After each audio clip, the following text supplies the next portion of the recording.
नमस्कार दोस्तों, मेरे YouTube चैनल पर आप सभी स्टूडेंट का स्वागत है। तो दोस्तों, आज हमेशा की तरह हम हिंदी का टेस्ट पेपर सॉल्व करेंगे जो आपकी आगामी परीक्षाओं के लिए बहुत ही महत्वपूर्ण होगा।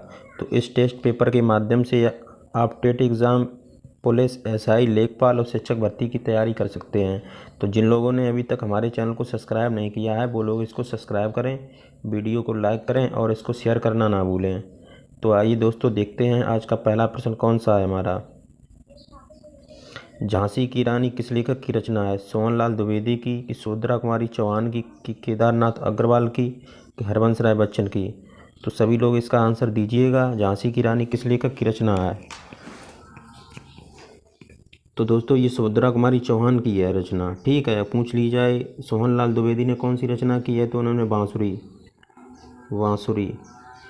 बांसुरी जो है वो सोहनलाल द्विवेदी की है। और केदारनाथ अग्रवाल ने नींद के बादल।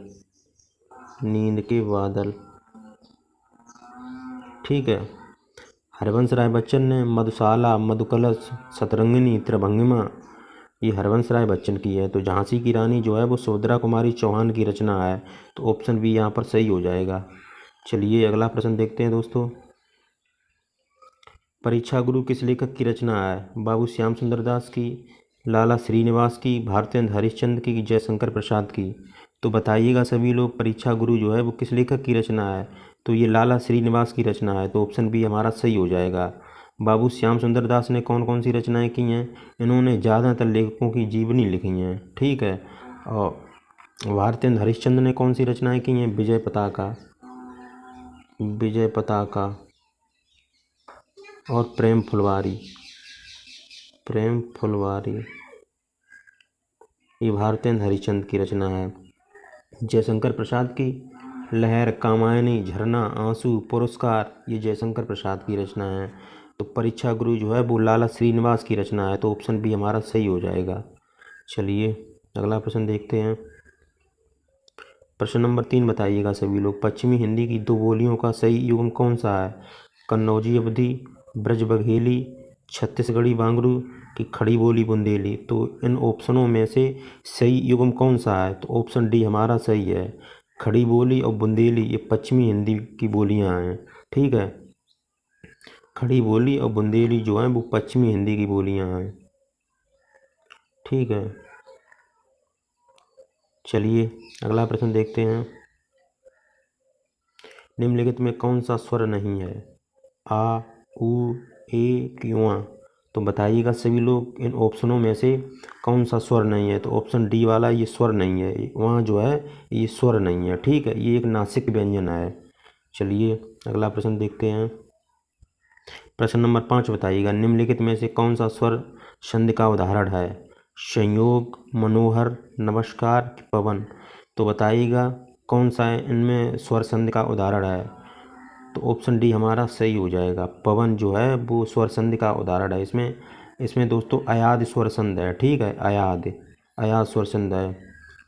और संयोग में व्यंजन संधि है, मनोहर में विसर्ग संधि है, नमस्कार में विसर्ग संधि है, लेकिन पवन में जो है वो स्वर संधि है। ठीक है, स्वर संधि है, इसमें स्वर संधि। चलिए, तो जिन लोगों ने अभी तक हमारे चैनल को सब्सक्राइब नहीं किया है वो लोग इसको सब्सक्राइब करें, वीडियो को लाइक करें और शेयर करना ना भूलें अपने मित्रों में। चलिए,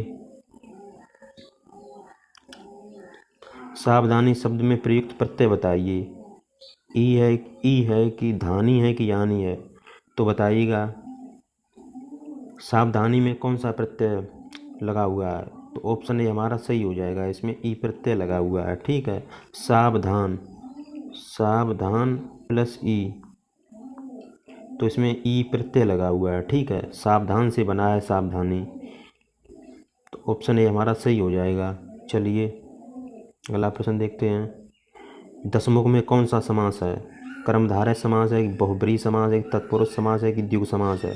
तो बताइएगा दशमुख में कौन सा समास है? सभी लोग बताइएगा। तो दशमुख में दोस्तों बहुब्रीहि समास है। ठीक है, बहुब्रीहि समास में कोई भी पद प्रधान नहीं होता है। कोई भी पद जो है वो प्रधान नहीं होता है। इसका विग्रह करने पर ये अलग ही अर्थ देता है। तो इसमें बहुब्रीहि समास है। 10 मुख हैं जिसके, अर्थात रावण। तो ऑप्शन बी हमारा सही हो जाएगा यहाँ पर। ठीक है दोस्तों, चलिए अगला प्रश्न देखते हैं। चाय किस भाषा का शब्द है? अंग्रेजी, चीनी, अरबी, जापानी। तो बताइएगा सभी लोग, चाय जो है वो किस भाषा का शब्द है? तो चाय जो है वो चीनी भाषा का शब्द है। ठीक है, चीनी भाषा का शब्द है चाय। चलिए अगला प्रश्न देखते हैं दोस्तों। काम का नाम बताने वाले शब्द को क्या कहते हैं? कर्ता कहते हैं, क्रिया कहते हैं, कर्म कहते हैं, संज्ञा कहते हैं? तो सभी लोग इसका आंसर दीजिएगा। काम का नाम बताने वाले शब्द को दोस्तों क्रिया कहते हैं। ठीक है, तो ऑप्शन बी सही हो जाएगा यहाँ पर। चलिए, अमृत का पर्यायवाची शब्द नहीं है। अमी नहीं है, सुधा नहीं है, कि पीयूष नहीं है, कि रसाल नहीं है? तो बताइएगा सभी लोग, अमृत का इसमें कौन सा शब्द पर्यायवाची नहीं है? तो ये रसाल जो है वो अमृत का पर्यायवाची नहीं है। रसाल दोस्तों आम का पर्यायवाची होता है। ठीक है, ये आम का पर्यायवाची होता है। तो जिन लोगों ने अभी तक चैनल को सब्सक्राइब नहीं किया है वो लोग इसको सब्सक्राइब करें, वीडियो को लाइक करें और अपने दोस्तों में इसे शेयर करना ना भूलें। ठीक है दोस्तों। चलिए, धनवान का विलोम शब्द है इसमें अकिंचन, किंकर, कंचन की धनाढ्य। तो बताइएगा सभी लोग, धनवान का विलोम शब्द इसमें कौन सा है? तो ऑप्शन ए यहाँ पर सही हो जाएगा। ये अकिंचन जो है वो धनवान का सही विलोम शब्द है। ठीक है दोस्तों। चलिए अगला प्रश्न देखते हैं। जो किए गए उपकारों को मानता है उसे क्या कहते हैं? कृतज्ञ कहते हैं, कृपा पात्र कहते हैं, उपकारी कहते हैं, कि कुपात्र कहते हैं? तो बताइएगा सभी लोग, उसको दोस्तों कृतज्ञ कहते हैं। ठीक है, ऑप्शन ए यहाँ पर सही हो जाएगा। ऑप्शन ए यहाँ पर राइट हो जाएगा। ठीक है दोस्तों। चलिए, आपसे सादर है कि आप हमारे यहाँ मुख्य अतिथि बनकर आइए। यहाँ पर खाली स्थान पर कौन सा शब्द रखा जाएगा? अनुरोध रखा जाएगा, कि अनुग्रह रखा जाएगा, कि अभिलाषा रखा जाएगा, कि विनय रखा जाएगा? तो सभी लोग आंसर दीजिएगा। तो यहाँ पर अनुरोध रखा जाएगा। ऑप्शन ए यहाँ पर सही हो जाएगा। ठीक है दोस्तों, आपसे सादर अनुरोध है कि आप हमारे यहाँ मुख्य अतिथि बनकर पधारें। तो अनुरोध यहाँ पर सही हो जाएगा, ऑप्शन ए। ठीक है दोस्तों। चलिए अगला प्रश्न देखते हैं। खून पानी होना मुहावरे का सही अर्थ क्या है? पानी का खून में प्रवेश करना, कोई असर ना होना, भाई का खून करना, पानी पीते ही खूनी उल्टी होना? बताइए। तो ऑप्शन बी यहाँ पर सही हो जाएगा, कोई असर ना होना खून पानी होने का सही मुहावरा हो जाएगा। ठीक है, तो ऑप्शन बी हमारा सही हो जाएगा। चलिए अगला प्रश्न देखते हैं। फिसल पड़े तो हर हर गंगे लोकोक्ति का अर्थ बताइएगा सभी लोग। मजबूरी में काम पड़ना, नुकसान उठाना, एक साथ दो काम करना, विपत्ति पड़ने पर ईश्वर का स्मरण करना? तो सभी लोग बताइएगा इसमें सही लोकोक्ति कौन सी है? तो मजबूरी में काम पड़ना, ऑप्शन ए जो है वो सही हो जाएगा। फिसल पड़े तो हर हर गंगे लोकोक्ति का सही अर्थ है मजबूरी में काम पड़ना। ठीक है दोस्तों। तो जिन लोगों ने अभी तक चैनल को सब्सक्राइब नहीं किया है वो लोग इसको सब्सक्राइब जरूर कर लें और वीडियो को लाइक करना ना भूलें दोस्तों। ठीक है। चलिए अगला प्रश्न देखते हैं। प्रश्न नंबर 16 बताइएगा। भीभत्स रस का स्थायी भाव पूछा गया है इसमें। भय होता है, कि निर्वेद होता है, कि शोक होता है, कि जुगुप्सा होता है? तो सभी लोग बताइएगा भीभत्स रस का स्थायी भाव क्या होता है? तो ऑप्शन डी हमारा सही हो जाएगा। जुगुप्सा जो है वो भीभत्स रस का स्थायी भाव होता है। शोक शोक दोस्तों होता है करुण रस का, करुण रस का। भय ये भयानक रस का होता है, भयानक रस का। ठीक है दोस्तों। तो ऑप्शन डी हमारा सही हो जाएगा। चलिए दोस्तों अगला प्रश्न देखते हैं।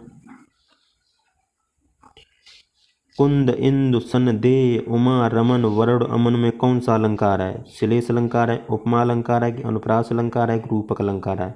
तो बताइएगा दोस्तों, इसमें उपमा अलंकार है। ठीक, ऑप्शन बी यहाँ पर सही हो जाएगा। इसमें उपमा अलंकार है। पूछ लिया जाए उपमा अलंकार क्या होता है? जहाँ पर एक वस्तु की तुलना दूसरी वस्तु या प्राणी से की जाए उसे हम उपमा अलंकार कहते हैं। ठीक है दोस्तों। तो ऑप्शन बी हमारा सही हो जाएगा। इन पंक्तियों में उपमा अलंकार है। चलिए दोस्तों अगला प्रश्न देखते हैं। हार की जीत कहानी के कहानीकार कौन है? सुदर्शन हैं, यादवेंद्र शर्मा चंद्र हैं, कि कमलेश्वर हैं, कि रांगे राघव हैं? तो बताइएगा सभी लोग। तो यहाँ पर ऑप्शन ए बिल्कुल सही हो जाएगा। ये सुदर्शन हैं, इन्होंने हार की जीत कहानी की रचना की है। पूछ लिया जाए रांगे राघव की रचना कौन सी है? तो तूफानों के बीच, तूफानों के बीच, बीच ये रांगे राघव की रचना है। ठीक है, तो ऑप्शन ए हमारा सही हो जाएगा। हार की जीत कहानी की रचना जो है वो सुदर्शन ने की है। चलिए अगला प्रश्न देखते हैं। संतोष का संधि विच्छेद बताइएगा। ऑप्शन ए है कि ऑप्शन बी है कि ऑप्शन सी है कि ऑप्शन डी है, तो सभी लोग बताइएगा। यहाँ पे ऑप्शन बी जो है बिल्कुल सही हो जाएगा। ये सम धन तोष जो है बिल्कुल सही लिखा है।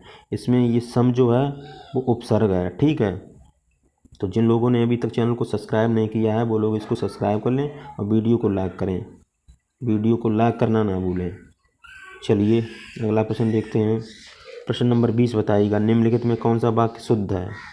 उसने अपनी कमाई का अधिकांश भाग गंवा दिया। मैंने अपनी कमाई का अधिकांश भाग गंवा बैठा। उसने कमाई का अधिकांश भाग गंवा डाला।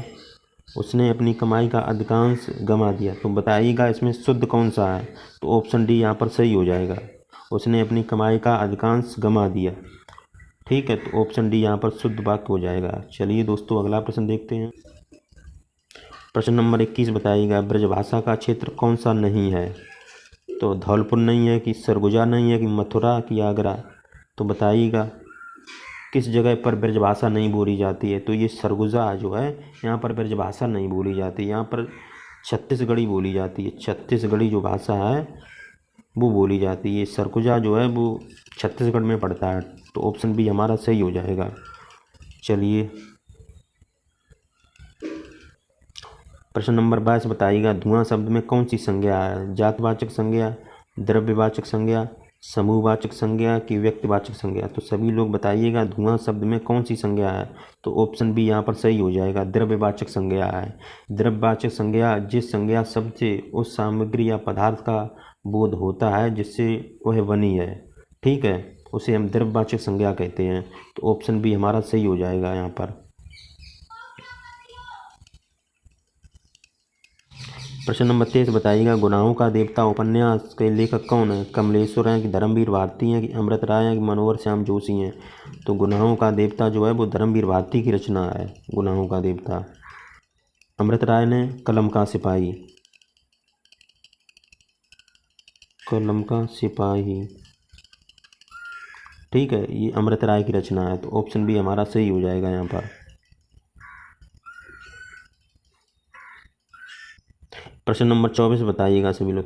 तरन तनुजा तट तमाल तरवर व उछाए, झके कूल सो जल परसन हित मनु सुहाए। उपरोक्त पंक्तियों में कौन सा रस है? संयोग श्रृंगार है कि वीर रस है कि शांत रस है कि वात्सल्य रस है?